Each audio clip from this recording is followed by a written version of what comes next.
السلام علیکم، بسم اللہ الرحمن الرحیم۔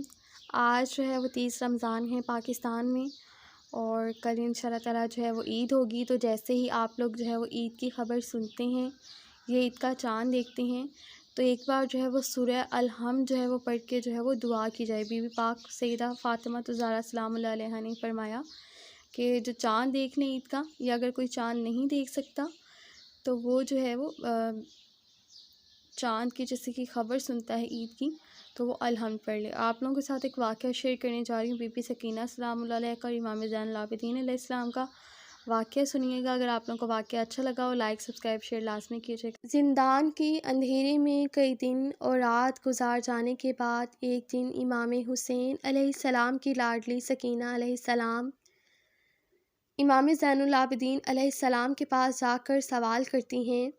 جناب سکینہ سلام اللہ علیہا کہتی ہیں، بھائی سجاد، آپ امام وقت ہیں اور امام وقت ہر علم سے آراستہ ہوتا ہے۔ میں آپ سے ایک سوال کرتی ہوں، آپ مجھے بتائیں کہ پیاس میں کتنی منزلیں ہوتی ہیں؟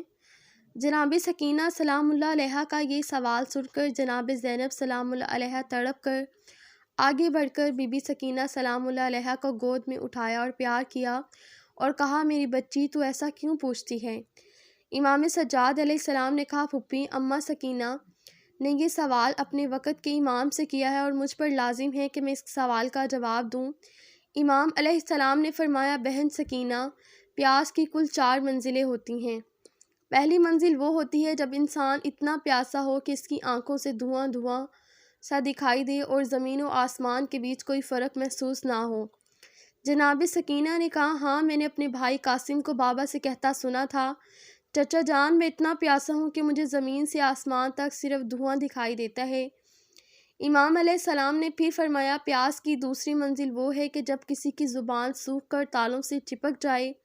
جناب سکینہ نے کہا، جب بھائی اکبر علیہ السلام نے اپنی سوکھی زبان بابا کے دہن میں رکھی اور باہر نکالی اور کہا تھا، بابا، آپ کی زبان تو میری زبان سے بھی زیادہ خشک ہے، تب شاید میرے بابا کی پیاس کی دوسری منزل تھی۔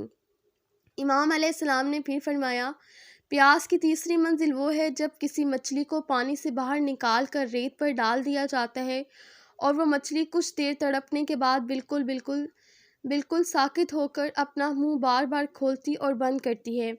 جناب سکینہ سلام اللہ نے کہا، ہاں، جب بابا نے میرے بھائی علی اصغر کو کربلا کی جلتی ریت پر لٹا دیا تو اصغر علیہ السلام بھی ویسے ہی تڑپنے کے بعد ساکت سا تھا اور اپنے منہ کھولتا اور بند کرتا تھا۔ شاید میرا بھائی علی اصغر علیہ السلام اس وقت پیاس کی تیسری منزل میں تھا۔ امام نے پھر فرمایا، پیاس کی چوتھی اور آخری منزل وہ ہے جب انسان کے جسم کی نمی بالکل ختم ہو جاتی ہے اور اس کا گوشت ہڈیوں کو چھوڑ دیتا ہے اور پھر انسان کی موت ہو جاتی ہے۔